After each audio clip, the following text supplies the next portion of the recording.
السلام عليكم ورحمة الله وبركاته. ازيكم يا حبايبي؟ ان شاء الله في الفيديو ده هنشتغل غرزة جديدة لشال او سكارف مثلث. الغرزة بتاعتنا مجسمة وبتتكون من تكرار سطر واحد. معايا الخيط بتاعي وابرة مناسبة للخيط اللي انا هشتغل بيه.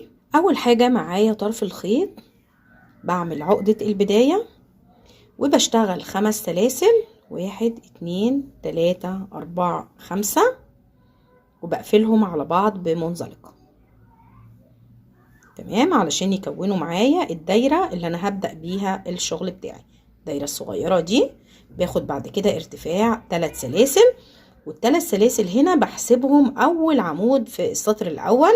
بعد كده بلف الخيط وباجي جوه الدايرة وبشتغل جنب الارتفاع ده، بشتغل عمودين كمان، 1 2 كده معايا 3 عمود ارتفاع و2 عمود جنبه. بعد كده باخد 2 سلسلة، برجع في نفس الدايرة وبشتغل 3 عمود كمان، 2 3، باخد 2 سلسلة، برجع في نفس الدايرة بشتغل 3 عمود كمان، 1 2 3. تمام. بعد كده باخد 2 سلسلة وبكرر لرابع مرة وبشتغل 3 عمود كمان جوه الدايرة، 1 2 3. كررت 4 مرات، 3 عمود او ارتفاع و2 عمود، 2 سلسلة، 3 عمود، 2 سلسلة، 3 عمود، 2 سلسلة، وفي النهاية 3 عمود. تمام، ده السطر الاول. بعد كده اهو من غير ارتفاعات ولا اي حاجة، معايا حلقة على الابرة اهي، بلف القطعة بتاعتي من غير ما اخد اي سلاسل. تمام، بسيب الارتفاع ومعايا الحلقة على الابرة، باجي للعمود التاني بدخل جواه وباخد غرزة منزلقة. بعد كده العمود اللي بعده بدخل جواه وباخد منزلقة. بعد كده بيقابلني الفراغ اللي بتكونه الاتنين سلسلة، بدخل جواه وباخد منزلقة عشان اكون جوه الفراغ نفسه واشتغل جواه بسهولة. بعد المنزلقة التالتة باخد ارتفاع 3 سلاسل، بلف الخيط وبدخل بشتغل جنب الارتفاع زي ما قلنا احنا بنحسبه اول عمود في السطر، بشتغل 2 عمود كمان، 1 2. ده السطر التاني زي ما قلنا. بعد كده 2 سلسلة، باجي في نفس المكان بلف الخيط وبشتغل 3 عمود، 2 3. يعني الشغل بتاعي كله هيكون في البداية، في بداية المثلث ونهاية المثلث، او في بداية السطر ونهاية السطر هشتغل صدفات، لكن الصدفة بتاعتي هنا مش بتتكون من 2 عمود، لا بتتكون من 3 عمود، 2 سلسلة، 3 عمود. بعد الصدفة الاولانية هناخد 3 سلاسل، 1 2 3. بيقابلني بعد كده ال3 عمود دول انا بعديهم وبعدي السلاسل اللي هنا اللي بعديهم على طول، باجي للمجموعة التالتة اللي انا اشتغلتها بتتكون من 3 عمود اهو، اللي هي قبل الاخيرة على طول، بلف الخيط وباجي في اول عمود. شايفين اول عمود في ال3 اهو، بصوا المنظر اهو، المجموعة الاولانية، المجموعة التانية، المجموعة التالتة، المجموعة الرابعة. باجي في المجموعة التالتة هنا في اول عمود بلف الخيط وباجي من ورا وبشتغله بريد خلفي او عمود خلفي.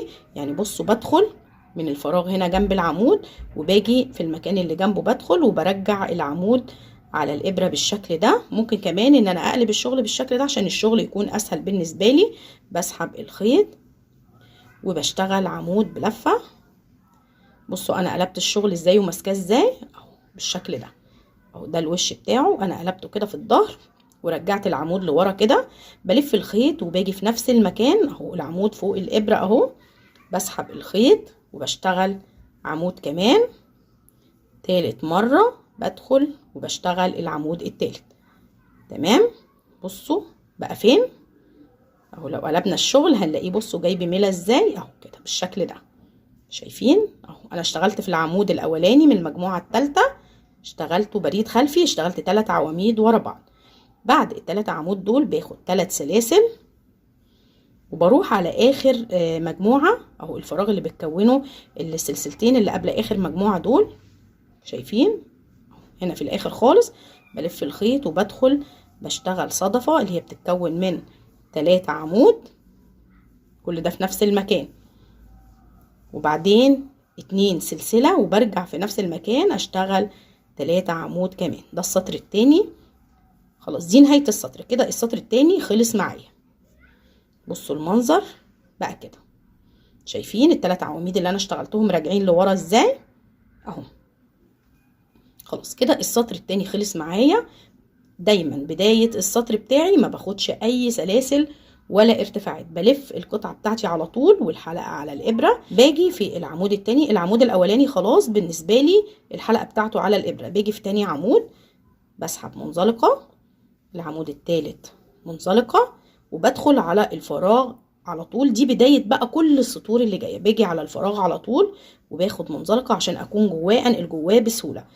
باجي جوه اول فراغ، ودايما بداية السطر بتاعي بتكون ارتفاع 3 سلاسل، وبلف وبشتغل عمودين في نفس المكان، وبرجع باخد سلسلتين، بلف الخيط وبرجع اشتغل 3 عمود. دي بداية السطر معايا ثابتة لنهاية القطعة، ارتفاع عمودين سلسلتين 3 عمود، يعني صدفة اهي. تمام. بعد الصدفة اللي انا بشتغلها دي دايما باخد 3 سلاسل. تمام. وبعد كده هيكون الشغل بتاعي ثابت خلاص، البداية ثابتة والنهاية هتكون ثابتة زي ما هنشوفها دلوقتي. خلاص دايما الشغل بتاعي هيكون في الغرز البارزة اللي انا بشتغلها هنا، اللي بتكون في العمود الخلفي. دايما باخد اول عمود وبشتغل فيه خلفي برضو. تمام. 3 سلاسل، بلف الخيط اهو، باجي على اول عمود هيقابلني، شايفين المجموعة اهي بارزة لورا اهي، باجي وبدخل هنا، باجي هنا وبرجع العمود. بصوا انا بدخل منين؟ من الفراغ، وباجي جنب العمود برجعه على الابرة كده بالشكل ده، وبطلع بالخيط وباخد اول عمود. انا خلاص بقلب الشغل عشان الشغل يكون اسهل بالنسبة لي واكون شايفة المكان اللي انا بشتغل فيه. بلف وباخد تاني عمود من نفس المكان، بلف وباخد تالت عمود. ده السطر التالت. ودايما بعد المجموعة اللي بشتغلها كعمود خلفي دي باخد بعديها، يعني قبليها 3 سلاسل وبعديها 3 سلاسل.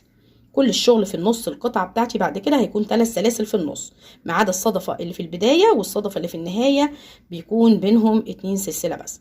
شايفين العمود بقى بارز ازاي؟ تمام. بلف تاني اهو، باجي دايما على الصدفة الأخيرة باخد العمود الأولاني بتاعها، بشتغل بنفس الطريقة اهو، بجيب العمود لورا كده برجعه. بصوا بدخل من الفراغ اللي جنبه، بطلع من الناحية التانية، العمود بيكون بارز. انا بقلب الشغل كده اهو، بشتغل 3 عمود في نفس المكان. معلش هلف لفة واحدة بس اهو تاني اهو. بصوا بلف الخيط اهو، المجموعة الأخيرة في السطر شايفينها، باخد العمود الأولاني بدخل من جنبه هنا، بطلع برجعه على الإبرة. شايفين لو قلبت الشغل للظهر بيكون بارز بالشكل ده. انا بشتغل وانا قلباه على الظهر كده علشان اكون شايفه انا بشتغل فين. بسحب الخيط، بطلع باول عمود، بلف كمان مره، بطلع بالعمود التاني من نفس المكان. بصوا بلف كمان مره، بطلع بالعمود التالت. شايفين باخد بعديها دايما، قلنا العواميد البارزه دي باخد بعديها دايما 3 سلاسل. بروح بعد كده الصدفة الأخيرة اللي أنا خدت فيها أول عمود دي دايما بشتغل في النهاية صدفة 3 سلسلة. بلف الخيط، باجي في الفراغ اللي بتكونه ال2 سلسلة دول، بدخل بشتغل 3 عواميد في نفس المكان، وبعد كده سلسلتين برجع اشتغل في نفس المكان 3 عمود كمان. 1 2 3. هو سطر واحد وبنكرره لنهاية القطعة. بصوا الشكل بقى كده. طبعا هتوضح معانا اكتر لما نزود عدد السطور بتاعتنا. تمام. خلاص انا قفلت اخر عمود، مش هاخد اي سلاسل ولا اي حاجة، انا هلف الشغل على طول مباشرة اهو وهكمل شغل كده. هنبدأ السطر الرابع مع بعض. السطر الرابع هنبدأه نفس البداية اهو، الحلقة اللي على الابرة باجي على تاني عمود على طول، بدخل فيه وباخد منزلقة، اللي بعديه كمان منزلقة، وبعد كده باجي في الفراغ اللي هيقابلني اول فراغ بدخل فيه وباخد منزلقة، وبشتغل الصدفة بتاعتي اللي هي بداية كل سطر، اللي بتتكون من ارتفاع وعمودين في نفس المكان. العمود التاني 2 سلسلة، برجع اشتغل في نفس المكان. بصوا 3 عمود بلفة، 1 2 3. دي بداية السطر بتاعي. بعد الصدفة الأولانية دايما باخد 3 سلاسل، باجي بقى على العواميد البارزة. انت هتلاقيها راجعة لورا كده، بصوا مش طالعة منتظمة اهي. كل مجموعة هتقابلك من المجموعات دي اللي هي بتتكون من 3 عمود، هتاخدي منها العمود الأولاني تشتغلي فيه. تمام. أول صدفة ما بنجيش ناحيتها خالص اهو، أنا سبتها وبنقل على طول بال3 سلاسل بتوعي، بلف الخيط، سبت الاتنين دول، باجي على اول مجموعه بتقابلني بارزه اهي لورا. بصوا بارزه ازاي، شايفين؟ تمام. باجي باخد العمود الاول اهو من ورا. بصوا انا بدخل منين؟ من ورا. باخد العمود برجعه لورا كده اهو. بصوا رجع ازاي. بسحب الخيط وبطلع باول عمود. العمود التاني، المجموعات بتاعتي كلها بتتكون من 3 عمود. العمود التالت شايفين هو راجع لورا اهو. باخد 3 سلاسل، 2 3، بلف الخيط، بيقابلني مجموعة تانية بارزة اهي. باخد العمود الاول كده، في تزايد معايا اهو، 3 عواميد. باجي من ورا، بصوا انا جايه منين اهو، برجع العمود ورا كده. بصوا اهو برجعه كده، بدخل من جنبه اهو، بيكون بارز على الابرة بس من ورا. بصوا بعد كده بشتغل في نفس العمود ده 3 عمود، ويعتبروا ال3 شغاليهم عمود خلفي او بريد خلفي من ورا اهو. بعد كده 3 سلاسل، كل مجموعة من دول باخد وراها 3 سلاسل، وقبلها طبعا بيكون 3 سلاسل. بلف الخيط، بيقابلني بعد كده الصدفة الأخيرة. زي ما قلنا الصدفة الأولانية ما بشتغلش فيها خالص، أنا بشتغل في الصدفة الأخيرة، باخد منها العمود الأولاني اهو، برجع كده بدخل من جنبه. بصوا أنا داخلة من ورا، من القطعة من ورا اهي اهو، برجع العمود بدخل من الجنب التاني اهو. عمود واحد بس، باخد عمود واحد بس، نخلي بالنا. بطلع اول عمود، العمود التاني، والعمود رقم 3. بصوا بالشكل ده اهو. برجع تاني كده، بصوا تمام. بعد كده باخد 3 سلاسل وبنهي السطر بتاعي في اخر سلسلتين بيكونهم اهو الفراغ ده. بلف وبشتغل صدفة كاملة، كون من 3 عمود بلفة، 2 3، 2 سلسلة، و3 كمان، 2 3. كده السطر خلص معايا. الحرف بتاعي بيكون زي ما انتوا شايفين كده اهو، طالع صدفات من هنا وطالع صدفات من هنا. بصوا ده الشكل. تمام. نبدأ سطر كمان مع بعض. احنا كده اشتغلنا 4 سطور، هنشتغل السطر الخامس كمان. معايا حلقة على الإبرة. بعد ما نهيت آخر عمود بلف القطعة بتاعتي على طول، ما باخدش أي سلاسل. باجي في العمود التاني باخد منزلقة، العمود التالت منزلقة، والفراغ منزلقة. بنقل الفراغ ده بسهولة عشان هو ده هيكون بداية السطر بتاعي. 3 سلاسل ارتفاع، 2 عمود، 1 2، 2 سلسلة، برجع في نفس المكان وبشتغل 3 عمود كمان، العمود التاني والعمود رقم 3. بصوا دي بداية السطر، صدفة كاملة اهي، 3 عمود، 2 سلسلة، 3 عمود. تمام. بعد كده بقى الخطوات بتاعتي هتكون ثابته. بصوا المجموعات اللي هي بارزه دي، باخد من كل مجموعه العمود الاولاني، باخده بشتغل فيه 3 عواميد بس خلفي. العمود الاولاني بشتغلهم كانهم بريد خلفي او عمود خلفي. بكمل، وبين كل طبعا مجموعه والتانيه باخد 3 سلاسل، بكمل لاخر السطر وباخد اول عمود من اخر صدفه بشتغل فيها نفس المجموعه عشان هو ده التزايد بتاعي، وباخد بعديها 3 سلاسل وبوصل لنهايه السطر اللي هي المكان اللي بكونه ال2 سلسله دول، وبشتغل فيه صدفه كامله بتتكون من 3 عمود، 2 سلسله، 3 عمود. هنشوف مع بعض ازاي. خلاص بعد الصدفه الاولانيه باخد 3 سلاسل، 2 3، بلف الخيط. خلاص انا عديت الصدفه اهي، باجي على اول مجموعه بارزه اهي، شايفين؟ بلف الخيط كده وباجي من ورا، باخد العمود الاولاني وبرجعه لورا كده. بصوا كده بالشكل ده، بسحب الخيط وبشتغل 3 عمود في نفس المكان بنفس الطريقه، 2 3 اهو. بسيبه بيكون راجع لورا بالشكل ده. باخد 3 سلاسل، بلف، باجي على المجموعة اللي بعدها، باخد العمود الاولاني خلفي برجعه لورا كده. بصوا تاني بدخل اهو. بصوا بدخل منين؟ من خلف القطعة اهو لجنب العمود. بقلب القطعة بتاعتي لقدام كده، بلاقي العمود بارز بالشكل ده. بسحب وبشتغل 3 عمود، 2 3. تمام. بعد كده باخد 3 سلاسل، بلف الخيط، بيقابلني مجموعة تانية، باخد العمود الاولاني باجي من ورا برجعه بالشكل ده اهو. بسحب الخيط وانا قلبه الشغل بتاعي كده. بصوا قلبه الجزء ده بايديا كده علشان اكون شايفه بشتغل فين. بشتغل عمود، 2 3. بعديهم دايما باخد 3 سلاسل، 2 3 اهو.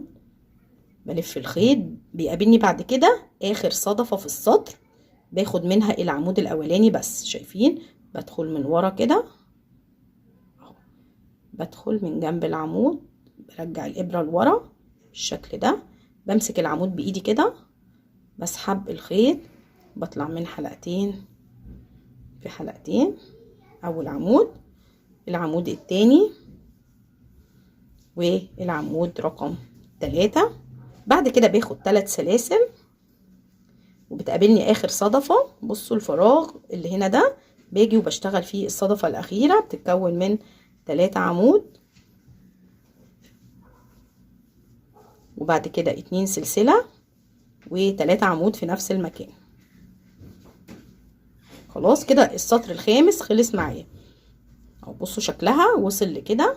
بصوا الغرزة بتمط ازاي اهي. انا هكبر القطعة شوية تمام وهرجع لكم عشان اوريكم شكل الغرزة وصل ليه. اشتغلت على القطعة زي ما انتم شايفين، كبرت المثلث. بصوا ده شكل الغرزة اهو. بصوا شكلها من قريب عامل ازاي.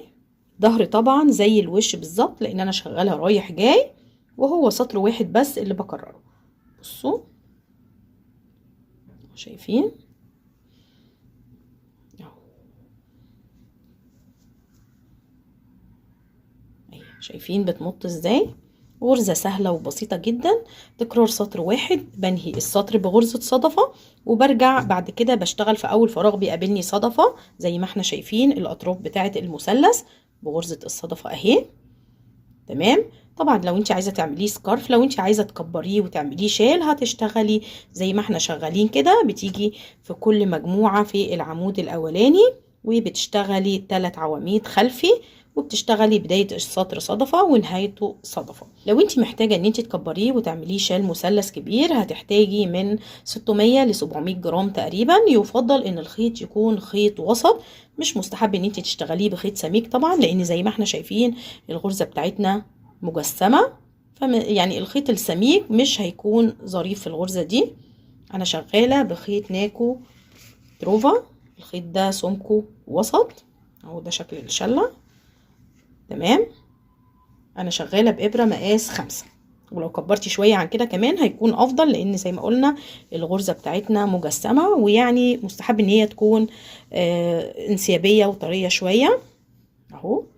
تمام. المقاس بتاع الشال المثلث دايما انا بشتغله الجزء اللي عند الكتاف من فوق من هنا بوصله ل 2 متر، وممكن طبعا يزيد معايا. والجزء اللي من عند الظهر من ورا بوصله لمتر و20 سنتي تقريبا. المقاس ده مظبوط جدا للشيلان المثلثة. شكل الغرزة مرة تانية. بصوا شايفين بسيطة جدا، ما بتاخدش كمان وقت في الشغل، كلها بغرزة العمود بلفة. اتمنى ان شاء الله ان هي تكون عجبتكم. هستنى رايكم في التعليقات، ولو عجبكم الفيديو دوسوا لايك، واللي لسه بيشوفني لاول مره وما عملش اشتراك يدوس على كلمه اشتراك او سبسكرايب الموجوده تحت الفيديو، وكمان يفعل الجرس علشان يوصلوا كل جديد من الفيديوهات اللي بتنزل على القناه. والسلام عليكم ورحمه الله وبركاته.